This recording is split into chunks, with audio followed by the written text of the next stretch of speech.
Bismillahirrahmanirrahim. Assalamualaikum warahmatullahi wabarakatuh.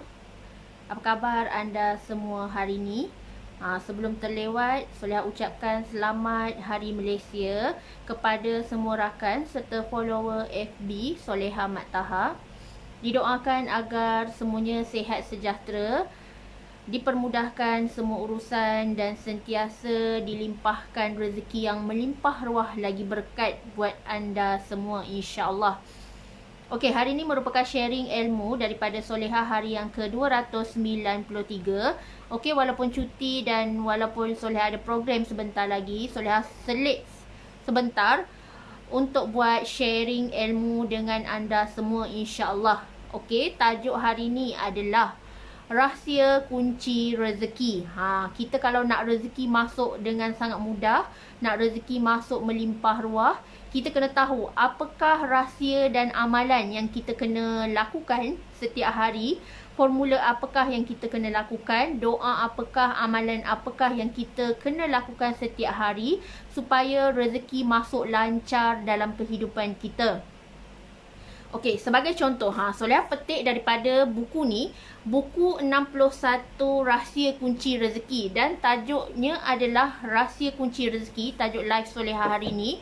Okey, sebelum tu mari kita sama-sama mulakan dengan selawat dan juga doa seperti kebiasaan, insya-Allah.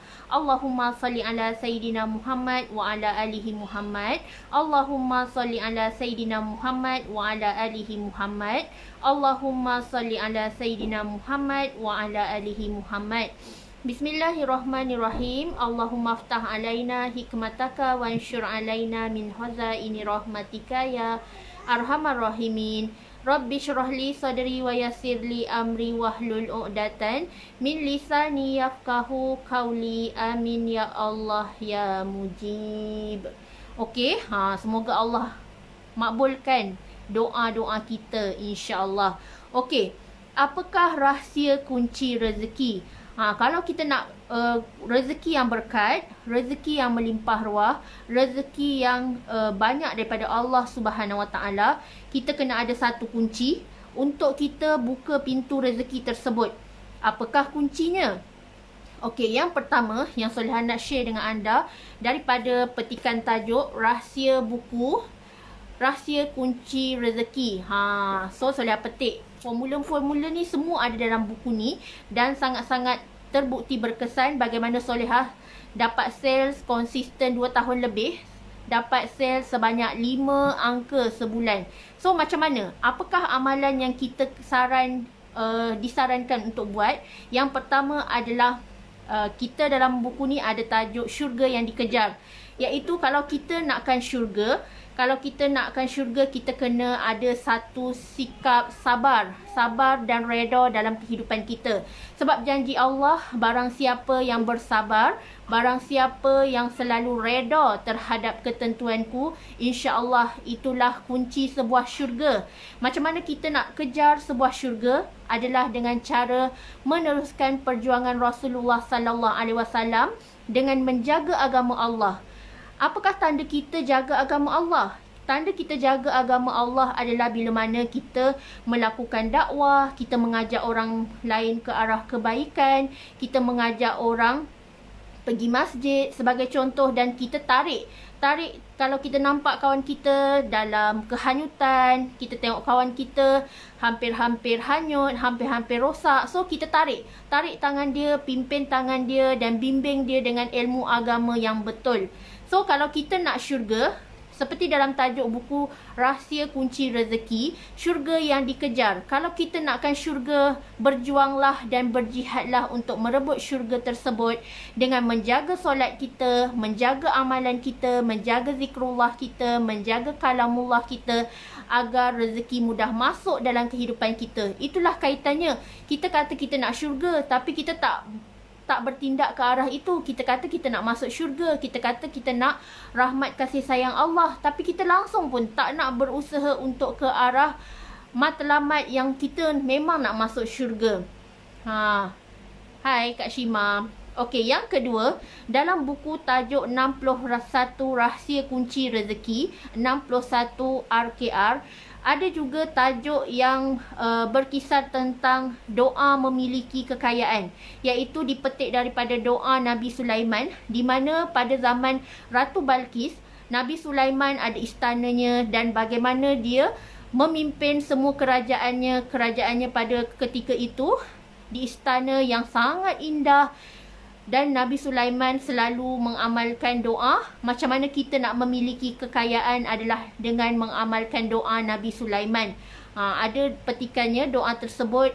Kalau kita nak rezeki kita lancar, kalau kita nak rezeki kita berkat, rezeki kita laju, rezeki kita sentiasa mengalir berair zam-zam, kita kena amalkan doa yang terbaik seperti doa Nabi Sulaiman. Selain tu kita juga boleh amalkan doa rezeki melimpah ruah daripada surah Sad, inna hadza larizquna ma lahu min nafad. So ini adalah antara contoh-contoh amalan bagaimana kita nak menarik rezeki dan juga untuk kita membuka pintu rezeki. Sebab tu buku ni tajuknya Rahsia Kunci Rezeki. Sebab kadang-kadang kita tak tahu macam mana kita nak jemput rezeki tu. Rezeki tu telah sampai di alamat yang betul. Tetapi kita yang tak ambil rezeki tu. Lalu rezeki tu pun berpatah balik dan tak jadi sampai ke alamat yang betul. Sebab tu kalau kita betul lah kita nak rezeki daripada Allah, kita jaga. Kita jaga apa yang Allah suruh kita buat, apa yang Allah larang kita buat, kita tinggalkan. Maksiat kita tinggalkan. Dosa, kalau ada dosa kita terbuat, segeralah bertaubat. Macam itulah sebaik-baik hamba yang sentiasa memperbaiki diri kita. Memang amazing sangat. Doa daripada Nabi Sulaiman tu sangat-sangat powerful. Kalau anda hafal dan kalau anda amalkan setiap hari, insya-Allah memang sangat-sangat hebat keajaiban yang Allah bagi bila kita sampai di puncak tawakal. Okey, yang ketiga, antara tajuk yang solehat terkesan dekat hati bila baca Rahsia Kunci Rezeki, buku yang sangat bagus ni. Bila soleha baca tajuk bersangka baik, baru kita tahu kenapa rezeki kita susah masuk, kenapa rezeki kita kadang-kadang tersekat. Rupanya kita suka sangka buruk dengan Allah. Kita kata Allah tak makbulkan doa kita, kita kata Allah tak makbulkan pun impian kita, doa kita, permintaan kita, pagi petang siang malam kita minta, tetapi Allah masih tak bagi. Tahukah kalian, Allah bagi kita rezeki, Allah bagi tunaikan permintaan kita, tak cepat, tak lambat, tetapi tepat pada masanya. Allah tahu saat bilakah doa itu dan keadaan itu sesuai untuk kita. Lalu Allah berikan saat yang tepat, tak lambat sikit pun, tak cepat sesaat pun, tetapi tepat. Sebabnya Allah is the best planner ever. Sebab tu kita, kalau kita nak rezeki kita berkat, nak kunci rezeki kita sentiasa mudah, kita nak buka rezeki tersebut, insya-Allah kita kena selalu bersangka baik dengan Allah. Kalau kita buruk sangka dengan Allah, layak ke kita nak dapat rezeki daripada Allah? Dah tentu itu adalah satu sikap yang sangat dibenci oleh Allah. Kita bersangka-sangka buruk, itu baru bersangka buruk dengan Allah. Belum lagi bila kita selalu bersangka buruk dengan orang sekeliling kita. Kita tengok kawan kita berjaya, kita tengok kawan kita post itu ini kejayaan, kita kata dia riak. Kita dah bersangka buruk dengan dia. Kita dah berandai-andai yang bukan-bukan dengan dia. Kalau kita fikirkan negatif di side dia, negatiflah kita dapat. Sebab tu kalau kita nak rezeki mewah, nak rezeki barakah, kita raikan. Raikan kejayaan orang lain dengan rasa senang hati.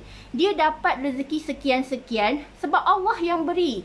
Dia dapat rezeki sekian-sekian sebab dia dah berusaha sehabis baik. Sebab janji Allah dalam rezeki ni, barang siapa yang berusaha, pasti dia yang akan dapat. Man jadda wajada wa man zara'a hasada. So fahami konsep tawakal, fahami konsep man jadda wajada, sebab Allah bagi kita rezeki ni sangat hebat. Kalau kita usaha lebih, lebihlah kita dapat. Tetapi kalau kita malas, tahu nak berharap je, tahu nak berangan je, so Allah tak bagilah rezeki yang kita harap-harapkan tu tanpa kita berusaha. Sebab Allah, dia bagi rezeki dekat kita, dia tengok segala usaha kita, segala penat lelah kita, segala pengorbanan kita, semua Allah nilai.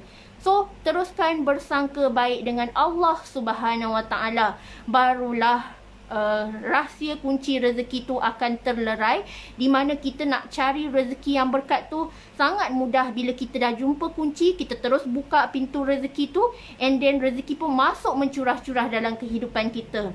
Okey, yang keempat, rahsia kunci rezeki yang keempat adalah deal dengan Allah Subhanahu Wa Taala. Ramai orang berniaga, ramai orang cakap dia tahu bermuamalah, tetapi sejauh manakah kita deal dengan Allah Subhanahu Wa Taala? Kalau Allah hadirkan kita dengan seorang pelanggan, tahukah kalian, kita sebenarnya bukan deal dengan pelanggan tersebut, tetapi kita adalah deal dengan Allah Subhanahu Wa Taala. Sebab tanpa keizinan Allah, kalau Allah tak izinkan untuk kita close dengan pelanggan tersebut, maka kita tak akan close. Tetapi kalau kita deal dengan Allah, kita minta izin Allah, kita cakap dengan Allah, kita talk to Allah, kita cakap dengan Allah, ya Allah, andai inilah pelanggan yang engkau hantar kepadaku, maka permudahkanlah muamalah ini. Dan Allah mendengar doa kita dan Allah hadirkan, terus close. Sebab apa? Sebab kita bila kita deal dengan manusia, kita akan kecewa. Tiba-tiba dia reject kita, kita dah sedih, kita dah meroyan, kita dah tak nak terima kenyataan, kita down berpanjangan. Tetapi kalau kita deal dengan Allah Subhanahu Wa Taala, Allah bagi pelanggan sangat mudah berurusan dengan kita. Sebab Allah tahu kita niat kita berniaga kerana apa, kita niat kita bermuamalah kerana apa. Sebab tu Allah bantu kita dalam muamalah ni. Asyik close, asyik close, asyik close je. Sebab kita jaga nawaitu kita. Kita sentiasa deal dengan Allah Subhanahu Wa Taala. Dan yang kelima, rahsia kunci rezeki yang kelima adalah duha penarik rezeki. Ramai orang salah faham. Dia kata, asal aku buat duha je aku boleh kaya. Asal aku buat duha je duit aku akan jadi banyak. So kita kena perbetulkan mindset yang salah ni, di mana kita buat solat duha adalah tanda kita bersyukur kepada Allah Subhanahu Wa Taala. Sebab tu orang yang sentiasa bersyukur, seperti dalam surah Ibrahim, la in syakartum la azidannakum, barang siapa yang bersyukur aku akan tambah nikmat lagi kepada dirinya. Sebab tu buat solat duha adalah tanda kita bersyukur kepada Allah Subhanahu Wa Taala. Bukan kita niat buat solat duha sebab aku nak kaya. Bukan kita buat solat duha ni sebab aku nak banyak duit. Salah mindset macam tu. Tetapi buatlah solat duha kerana lillahi ta'ala. Buatlah solat duha kerana kita bersyukur terhadap nikmat Allah. Allah bagi kita segala nikmat, udara, nafas, kasih sayang, kebahagiaan, ketenangan tu semuanya adalah tanda kita bersyukur dengan Allah. Dan kita lazimi dengan, kita zahirkan dengan perbanyakkan buat solat sunat duha. Tak mampu buat 12 rakaat, buatlah 2 rakaat. Tak mampu buat 8 rakaat, buatlah 4 rakaat. So, ikut kemampuan kita. Ikut istiqomah kita. Jangan bila kita dah buat sekali, lepas tu kita off terus, tak nak buat dah. Biarlah kita buat sedikit, tetapi berterusan, istiqomah. Sebab istiqomah di dalam Islam adalah biarlah sedikit tetapi berterusan terus, tak ada berhenti. Bukan on off. Ni kita dah buat 12 rakaat and then sebulan lepas tu kita stop, tak buat lagi. Lepas tu sebulan lepas tu baru kita buat balik. So tak naklah macam tu. Lebih baik kita buat 2 rakaat setiap hari, tetapi maintain, konsisten, istiqomah. Itulah yang Islam ajar tentang konsep istiqomah. Jangan kita harapkan bilangan yang banyak tetapi sekali tu je kita buat. Tetapi biarlah kita buat nilai jumlah yang sedikit. Rakaat 2 rakaat pun is okay sehari, tetapi hari-hari kita buat. Hari ni buat, esok buat, lusa buat, dan setiap hari buat, kita lazimi dengan secara istiqomah. Dan yang terakhir, rahsia kunci rezeki yang terakhir yang Soleha nak share dengan anda adalah hukuman paling berat.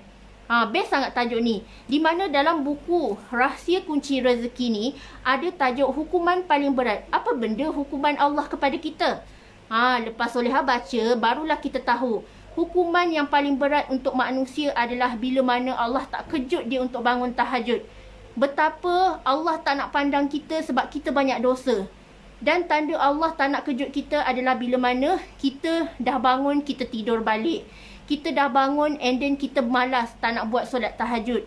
Allah kadang-kadang kejutkan kita melalui anak kita. Anak kita bangun nak susu. So Allah kejutkan, contoh 4 pagi tiba-tiba anak kita bangun, baby bangun nak susu. And then tiba-tiba kita terus sambung tidur. Kita tak terus pun untuk bangun solat tahajud. So ini adalah hukuman yang paling berat di mana Allah tak nak ajak kita untuk kita bangun solat tahajud. Tetapi kalau kita insan yang terpilih, Allah akan terus kejutkan kita, kita terus bangun, pergi bilik air dan terus mengerjakan solat sunat tahajud dan qiyamul lail. So inilah Inilah hukuman yang paling berat. Allah menghukum hamba-Nya yang banyak dosa, tak nak bertaubat, terus buat maksiat. Dia nak melakukan solat tahajud pun sampai Allah tak nak. Allah hukum dia. Allah tak izinkan dia untuk melakukan tahajud. Sedih kan? Sedih sangat. Kita teringin nak buat tahajud, tetapi kita cakap, Allah, asyik tak bangun je, asyik tak bangun je. Itulah tanda Allah tak izinkan kita buat solat tahajud. Sebab ini adalah hukuman ke atas dosa-dosa kita. Kita dah sedar dah. Kita banyak buat salah, kita banyak buat dosa, tapi kita tak nak bertaubat. Setiap hari kita terus ulang-ulang kesalahan yang sama tanpa kita lazimi taubat. Sebab tu Allah hukum kita. Inilah hukuman yang paling berat. Sebab tu kelebihan orang yang buat solat tahajud, wajah dia bercahaya-cahaya, mukanya berseri awet muda, urusannya dipermudahkan, rezeki dia lancar, hidup dia senang lenang, hati dia bahagia dan rumah tangga dia sangat mawadah, sakinah, warahmah. Itulah tanda orang yang selalu melazimi tahajud. Tetapi orang yang tak berkesempatan untuk buat tahajud, Allah sedang hukum dia. Dia tak boleh langsung nak bangun tahajud. Sebab Allah kata inilah balasan terhadap hukuman mereka yang meremehkan agama Allah, yang tak nak buat apa yang aku suruh perintahkan, dia abaikan. Inilah hukuman yang paling berat kepada manusia. Sedih teramat sedih. Tiba-tiba seumur hidup kita langsung tak berpeluang, langsung sekali seumur hidup pun kita tak boleh buat solat tahajud. Alangkah sedihnya. Inilah antara tajuk-tajuk yang sangat best. Ada 61 tajuk lagi, tetapi Solehah hanya share kepada anda 6 tajuk yang Solehah rasa terkesan dekat hati, rasa seronok. Tapi semua tajuk pun memang best sebenarnya. Sebab itulah kita nak tahu kunci rezeki dalam kehidupan kita. Kita nak buka rezeki yang berkat, kita nak buka rezeki yang lancar, adalah kerana kita kena ada kunci. Kunci yang betul, kunci yang tepat, barulah kita boleh buka pintu rahmat tersebut, insya-Allah. Okey, so Solehah minta maaf andai ada tersalah bahasa dan kata-kata. InsyaAllah semoga kita bertemu lagi esok, insyaAllah. Walaupun esok Solehah berada di luar kawasan, kita cuba juga untuk buat live, konsisten buat live untuk sharing ilmu makanan rohani anda, insyaAllah. Okey, wabillahi taufiq wa hidayah. Wassalamualaikum warahmatullahi wabarakatuh.